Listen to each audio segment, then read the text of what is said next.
她是一个成熟且韵味十足的女人，听着男人的深情告白，她任由男人的双手撩起裙摆，顺着完美线条的脚背一直探索到丛林深处。她的姐姐对此感到羞愧，因为这种行为已经不止一次。她是法国最美艳的女人，一袭红裙热辣似火，走路艳光四射，身边男人不断，日日沉沦在肉欲里。她是通过不断的放纵自己来释放自己压抑的情绪，捕捉到暂时的生命的快感。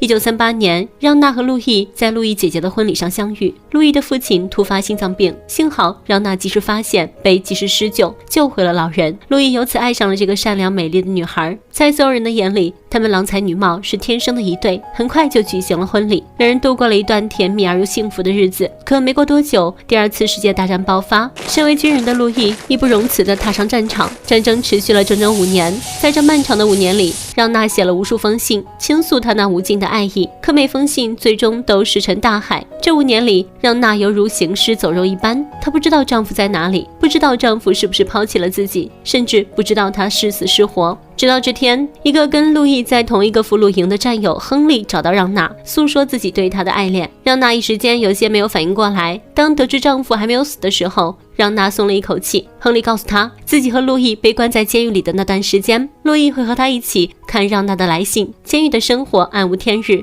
让娜的来信就是唯一的安慰。亨利没有自己的亲人可以思念，更不会有人给他写信。慢慢的，亨利就和路易一样，每天盼望着让娜的来信，甚至通过这些抒发爱意的信件，彻底爱上了让娜。而他马上又要前往下一个战场，两人可能永远也不会再见。让娜听着他动人的告白，并没有阻止士兵手上的动作。一直以来，让娜和不少男人都有着肉体上的联系，也不差一个战友。游戏结束后，姐姐走了上来，斥责他那轻浮的行为，骂他不知羞耻。可只有让娜知道自己心里有多苦。没有想到的是，又过了几个月，路易竟然回来了。他风尘仆仆，一心只想马上见到自己心爱的妻子。他拥抱了所有的家人，可满屋子找不到让娜的影子。一旁的母亲欲言又止，最后还是告诉了他真相，说让娜自己搬出去住了。路易兴高采烈，一放下行李就去见让娜。弟弟实在不忍心看哥哥戴绿帽子，赶紧追了上来，告诉他让娜不忠的事实。路易心里仿佛有千斤重，无论如何，他还是决定去见让娜一面。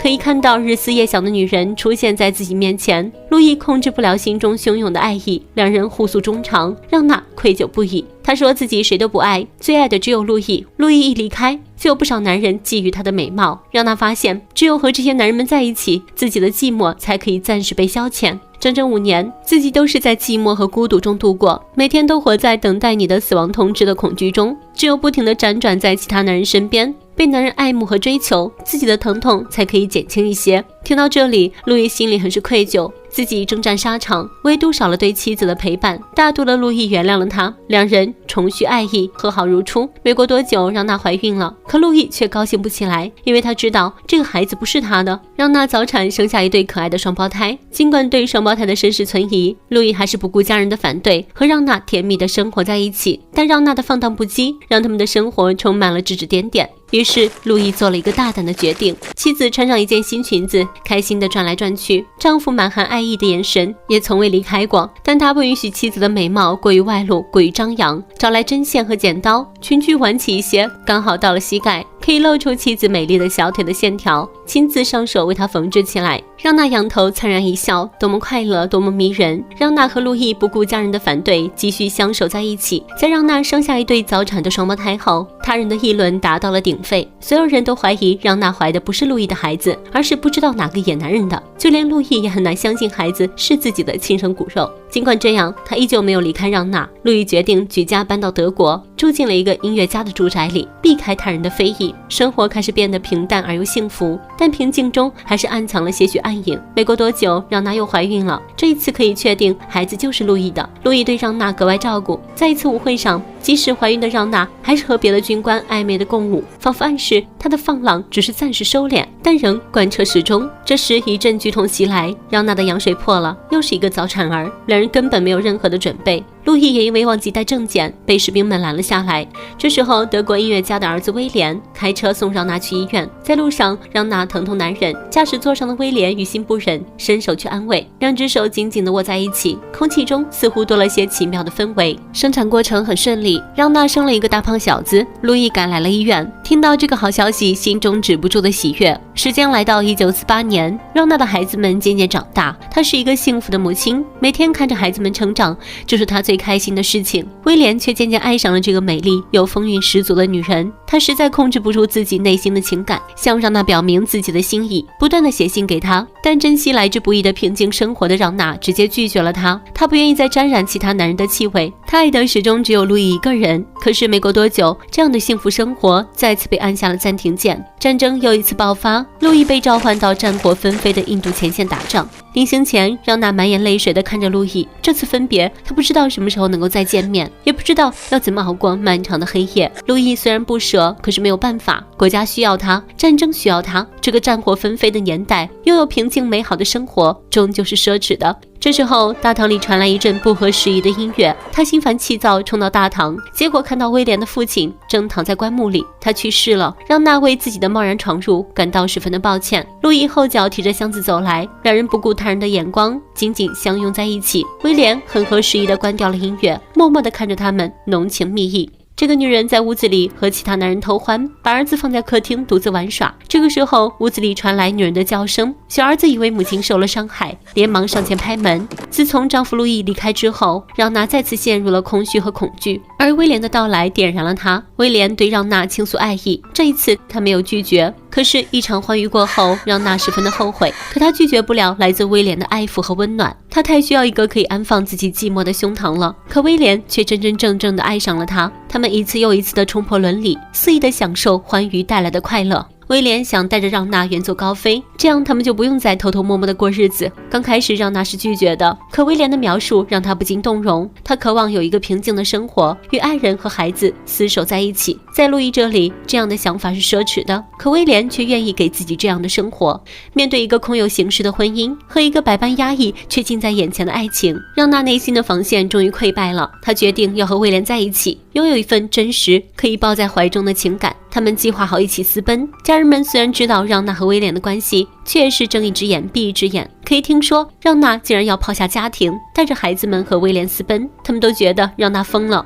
让娜的母亲愤怒地责骂她，告诉她自己如何在丈夫于一次大战中阵亡后，怀抱着仍在腹中的她坚强走下去。路易的兄弟更是将让娜的3个孩子带走，让她独自面对后果。苦苦等待私奔的威廉一直没有见到让娜出现，他冲到让娜家的大门，不停地敲门。让娜却只是抱紧自己，蜷缩在沙发上，捂着嘴巴哭泣，任凭外面的拍门声震耳欲聋，也不敢发出一点的声音。最终为了孩子，让娜选择留了下来，继续等待不知何时会回来的路易。2年后，路易从战场上回到家乡，让娜开心地拥了上去，脸上全是喜悦的泪水。他们终于又可以相守在一起了。孩子们这么久没有见到父亲，甚至有些生疏。可是不管怎么样，他们的新生活终于可以开始了。2人来到剧院看戏，高高的天空中，一个女杂技演员在2个男人之间抛来抛去，似乎随时都会突然下坠，砸落在地上。让娜仿佛看到了自己现在的处境，忍不住提前离场。在之后的日子里，让娜没有想到，明明最爱的丈夫就在身边，自己心里想到的却全是另外一个男人。她彻底的爱上了威廉。路易也看出妻子背叛的迹象，为了让自己可以有更多的时间陪伴家人，路易最终还是决定接受前往叙利亚的调任，让使馆武官这个安全的工作庇护2人的婚姻。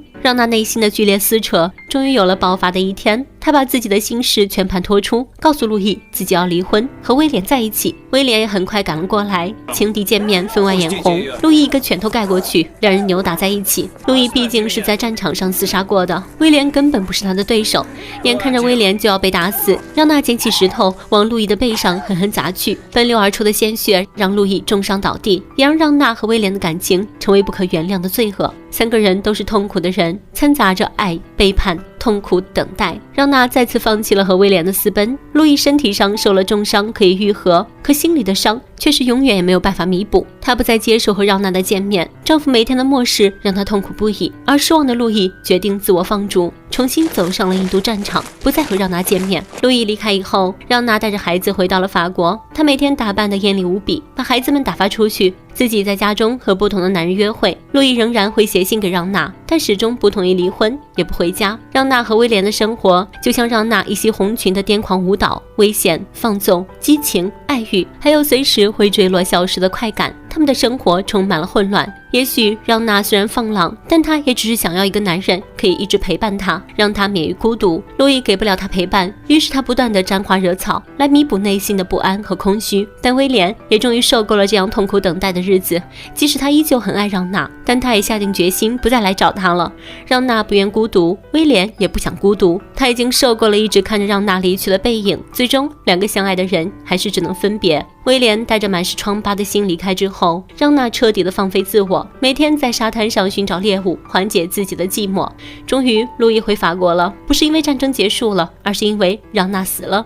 家人告诉路易，让娜某一天看到报纸时突然呼吸困难，1个月后就撒手而去，医生也查不出病因。当路易从医院领回让娜的遗物时，在他的包中发现一张折叠起来的报纸，上面登着威廉的照片，照片旁边的标题赫然写着年轻实业家威廉因病过世。路易这才意识到让娜是因为爱情而死。此刻低着头的路易身后，正是他和让娜初次相识的广场。广场上的喷泉在阳光下兀自闪耀着灿烂的光芒。让娜这一生都是寂寞的，为爱而生，也为爱而死。让娜爱过路易吗？曾经是吧。如果不是路易一次次的奔赴战场的话，她是一个内心极其脆弱，情感却过于丰沛的女人。比起大部分处在那个时代的女人，她选择了恰恰可以产生悲剧的本质，忠诚的去面对内心的欲望与情感的软弱，但是并没有能力协调与处理他们的矛盾挣扎。